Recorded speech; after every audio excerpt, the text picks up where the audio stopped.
sermon, Murder by Tongue. This is the first of 6 sections in this Sermon on the Mount that begin with, "You have heard it said, but I say to you." Jesus will contrast what the Jewish worshipers had heard from the Pharisees, from the scribes, from their Jewish leaders, from tradition, from the law. He will contrast that with his new radical teaching. He is trying to help them examine life as it is now seen through new eyes. Some of them are now with Christ. They are developing a relationship with him. They are seeing him as the Messiah, and they're trying to get what makes him different from the other teachers and the other rabbis. So he will regularly say to them, "I know this is what you have been believing, but now that you're with me, this is what we believe." So you will see in verse 21, "You have heard it said," and I'll be going through these in the subsequent sermons of this series, but you'll see that formula again in verse 27. "You have heard that it was said, but I say to you." You'll see it in verse 31, in verse 33, in verse 38, and verse 43. There are 6 of these. You have heard it said, you've always believed, they say, but I say to you. And he gives them a new way of looking at life. Nearly everything they believe is going to be re-examined. And I will tell you, by the way, that if you take Jesus seriously, he will turn your life, your thinking, upside down.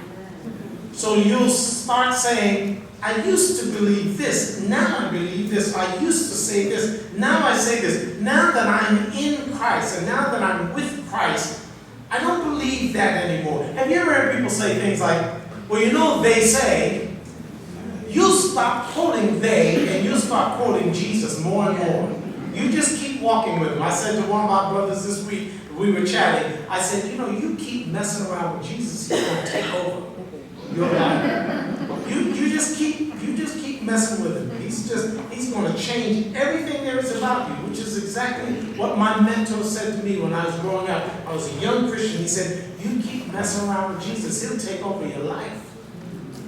And that's what Jesus is getting at here. This is what you have believed. This is what you've done. This is how you've lived. I say to you, and then he gives them something fresh. Let's look at it. This first one. "You have heard it said that you should not murder." He quotes here the 6th commandment. You'll see it in the list of the 10 commandments. There's one in Exodus 20, and there's one list of the 10 commandments in Deuteronomy 5. So Jesus quotes the command and says, "You have heard it said to those of old, you've heard your forebears were told, you shall not murder." Now, most of us in this room have never murdered. So we read the command, we declare ourselves not guilty, and we move on, right? Pastor Farmer, why don't you just let us out early? This doesn't relate to us. We haven't murdered anybody. But wait a minute. That's what you have heard. And now Jesus gives us a whole other way of looking at this. By the way, there's no such word as nothing. I just want to stick that in. He's teaching a whole nother thing. There's no such word as nothing. It's other.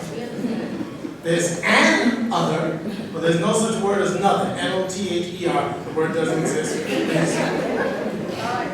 So Jesus gives them a whole other way of looking at it. Suppose the definition of murder is wider and more grand than we have thought. Perhaps Jesus is daring these listeners to go beyond the narrow definition that they have always had in their minds. "Thou shalt not murder." It means I should not take another person's life, but I haven't done that, so I'm good. Let's move on to the next command. Remember what Jesus said in verse 17, I did not come to wipe out the law. I did not come to abolish the law. I did not come to demolish the law. I came to complete it, to fill it out. I came so that the law could finally make sense to you. As I'm working with this text, I am thinking of 3 C's. I'm not going to use them as my sermon outline. It's just something I'm working on as I work through this chapter of the Sermon on the Mount. I'm thinking of contradiction, which appears to be taking place, as Jesus says, you've heard it said, but I say to you. He sounds like he's going to contradict the law. I'm thinking of contradiction, I'm thinking of completion, and I'm thinking of continuity. Contradiction, which seems to be taking place. Completion, which Jesus brings. He brings the completion and fulfillment of the law. And then continuity as he teaches these people how they are to move on from this point forward. Jesus is not saying that all that they have heard heretofore is invalid. Quite the opposite. Christ is validating what God has said through the law and the prophets. You're absolutely right. You have heard it said you should not murder, and indeed you should not murder. What you have heard and what you have believed is correct. You should not murder. But verse 22 suggests that there are other ways you could murder people. Listen to verse 22 of Matthew 5. In case you didn't read it along with me earlier, let me just simply let you hear 5:22 again. I say to you that whoever is angry with his brother or sister without a cause shall be in danger of the judgment, and whoever says to his brother, Raka, shall be in danger of the council, but whoever says, you fool, shall be in danger of hellfire. Well, this almost sounds, and I hope I'm getting him right, this sounds like Jesus is saying, if you speak harshly to another person, that is a form of murder. And be careful here. There is a place for righteous anger. There are times when we ought to be angry. Just stick a marker there in Matthew if you're tracking with me, and turn to the right or access John chapter 2 on your smart device. Let me remind you of a passage in John chapter 2. Turning to the right in your print Bible or access it on your smart device, John chapter 2. I want to read beginning at verse 13. I want to show you an example of righteous anger. Jesus is not saying you might never be angry. Now the Passover of the Jews was at hand, and Jesus went up to Jerusalem, and he found in the temple those who sold oxen and sheep and doves, and the money changers doing business. When he made a whip of cords, he drove them out of the temple with the sheep and the oxen, and poured out the changers' money and overturned the tables. And he said to those who sold doves, take these things away, and do not make my Father's house a house of merchandise. Then his disciples remembered that it was written, zeal for your house has eaten me up. By the way, this does not mean you can't sell chicken dinners or CDs and DVDs in the church. What was at stake here was that people were really doing predatory lending in the temple. People had come from neighborhoods and villages, and they came and had to have the correct change, so to speak, for their offering. And people were taking advantage of them. That's what this text means. But I want you to see the righteous indignation of Jesus. He doesn't go and say, excuse me, I think you should dismantle these stalls, these vendors' tables. It's just not what I want to see here. No, he starts overturning tables. He's clear, he's angry. So Matthew 5, back to our text, is not saying that there is not a place for righteous anger. What Jesus says is if you speak out of anger and speak harshly, to another person. This irresponsible, impulsive, mean-spirited kind of speaking that falls from our lips, this is inappropriate. And words can send us to hell as easily as can murder. That's what Jesus teaches here in Matthew 5. You've heard it said, you shall not murder. But open up your definition of murder, says Jesus. It is not simply killing a person. It is destroying a person with your mouth. A person, even a righteous person, could speak irresponsibly, committing murder and inviting judgment. Now doesn't this sound ridiculous? We speak harshly to one another and we defend such speech with, I was just teasing, or that's just the way we talk around here, or listen, he knows he's an idiot. I'm not telling him anything new, or she had it coming. The Aramaic word raka means empty-headed. Have you ever just simply a person and killed them with your mouth? You so stupid. You ain't got the brains God gave you. Have you ever said that to a child or heard it said? Or to an adult? Have you ever said it to your spouse or the people closest to you? Shame on us. These people are excusing themselves. Well, Jesus, I've never committed murder. Well, let's talk about your talk. Is it possible that you have committed murder with your tongue? The word fool in verse 22 is actually the Greek word moros, and is the word from which we get the word moron. There's never an excuse for reducing a person with our mouths so that they feel like they are of no value. Never. I'm trying to change my behavior because I like to joke, and although I must say I don't think I've ever called my child stupid, but we get to the point where we just say all kinds of things that are just simply inappropriate if we're taking Jesus seriously. And in fact, our irresponsible use of our tongues can affect our worship. That's in the text as well. I'm not making this up. Oh, Pastor, he's just trying to get on us. I'm just preaching the word. If it hits you, you take that up with God. I'm just preaching the word. Don't kill the messenger. But let me show it to you because you'll think I'm making this up. Come here, let me show you. Right here in the text.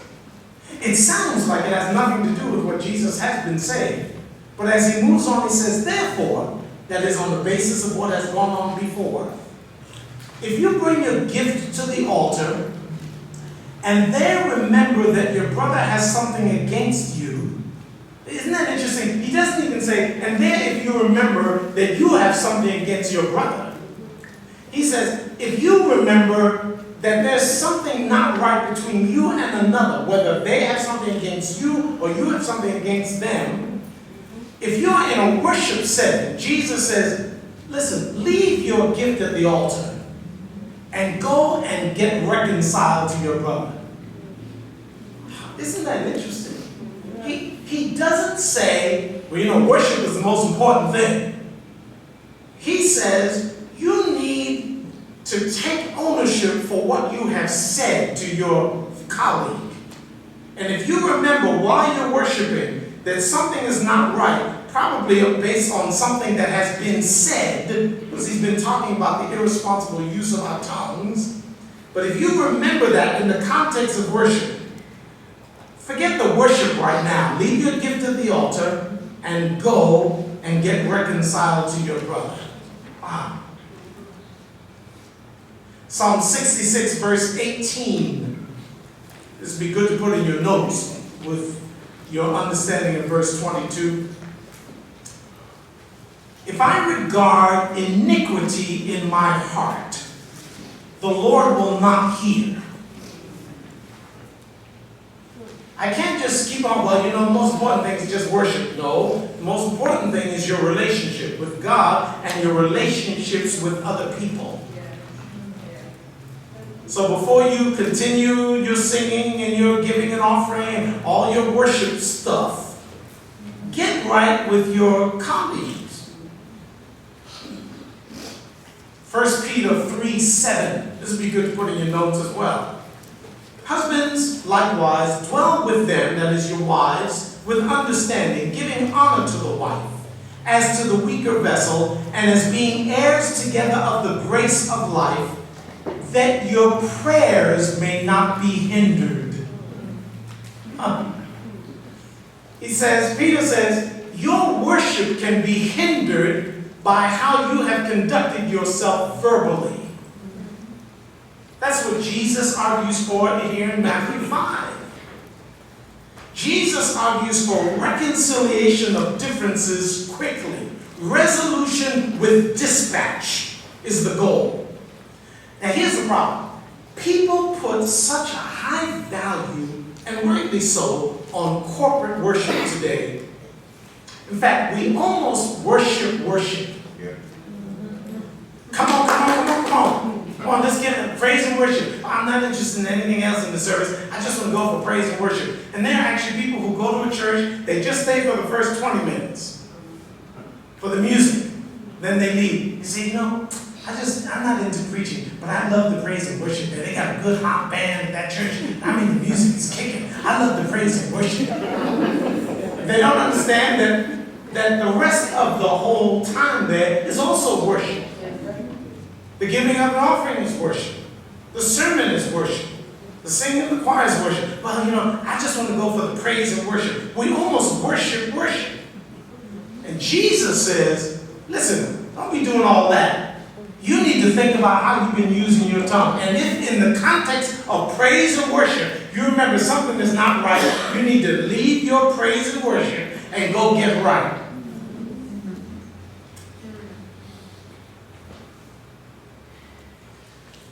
To engage in worship and leave anger unaddressed is unbiblical.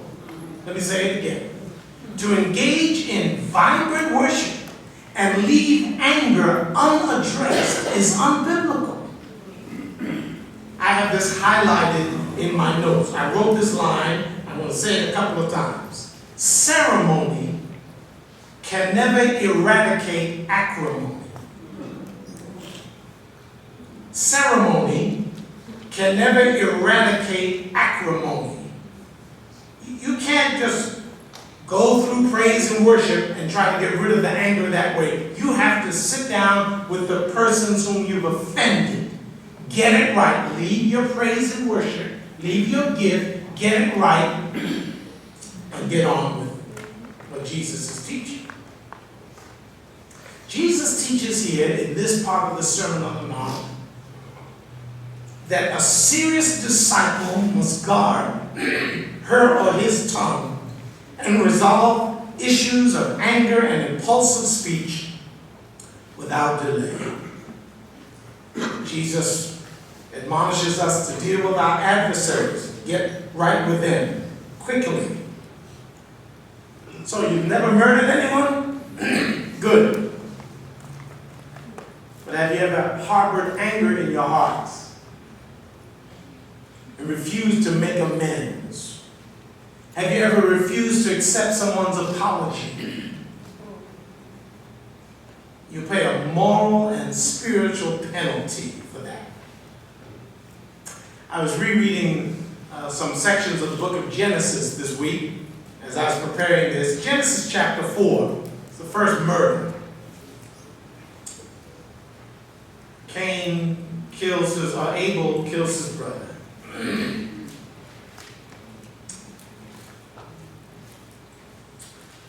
Cain, rather, kills his brother. And he is told in Genesis chapter 4, this is very, very serious. As God is working with him, he tells him, you need to master this anger. You can't just allow this to fester. You have to take control of this. You can't just go around offering people, but you don't like them. His offering was acceptable to God, mine wasn't. You got to go. and you can't just go around killing folk. You have to, let me show to you in the words of the text. Genesis 4. I think it's an interesting passage, the way it's put by God. Let me back up to verse 6. So the Lord said to Cain, "Why are you angry? And why has your countenance fallen? If you do well, will you not be accepted? And if you do not do well, sin lies at the door, and its desire is for you. But you should rule over it." You hear it? Hey, take control of this. Now Cain talked with Abel, his brother. It came to pass, when they were in the field, that Cain rose up against Abel, his brother, and killed him. Cain, you can't act like this isn't raging in you. Before he actually commits this physical murder, God dares him to start taking control of his anger, because the anger is what motivates the murder. Back to Matthew 5. That's what Jesus said. Don't dismiss yourself. "Oh, I've never murdered somebody." If you fail to master your anger, you fail to master your tongue. Let me close this. Perhaps we've shed no blood, brandished no knives, fired no guns, tightened no nooses around another's neck. Perhaps we've planted no bombs beneath another's car. We poisoned no one's food or injected no heroin into anyone's veins. However, if we've ever used our tongues in a violent, irresponsible manner, we are murderers still.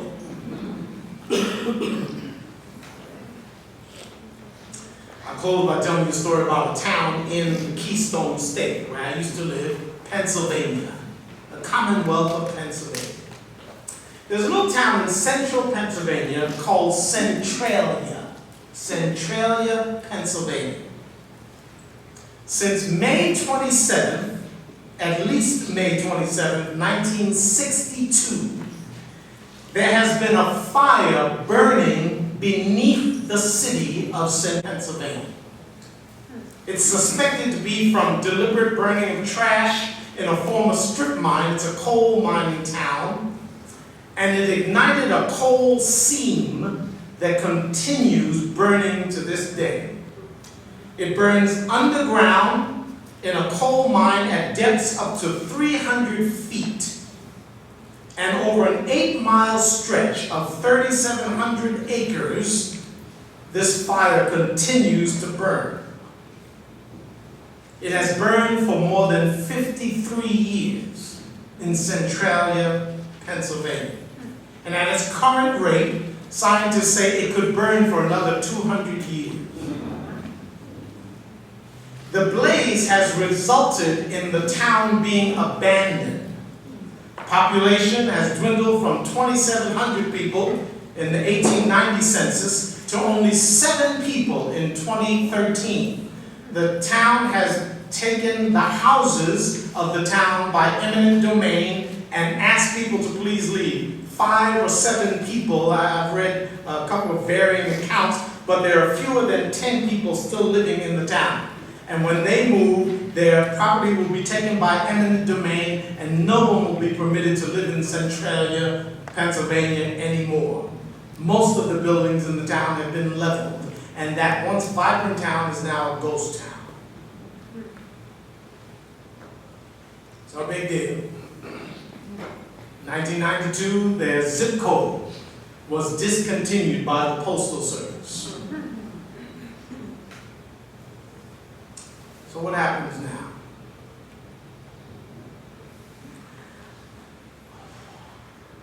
A few who are there will live out their days. The whole town will be dead. Once vibrant town of Centralia, Pennsylvania is abandoned because of a fire that is beneath it that cannot be contained. And running beneath the Centralia of our lives is this fire of unaddressed anger and regrettable name calling. Calling people morons, empty-headed, when we ought to be edifying them and building them up with our words. And if we don't get a handle on this, it will burn and burn and burn and ultimately destroy the city that is our lives. God help us. Let us pray. Jesus, we thank you for speaking through your authoritative word. We dare not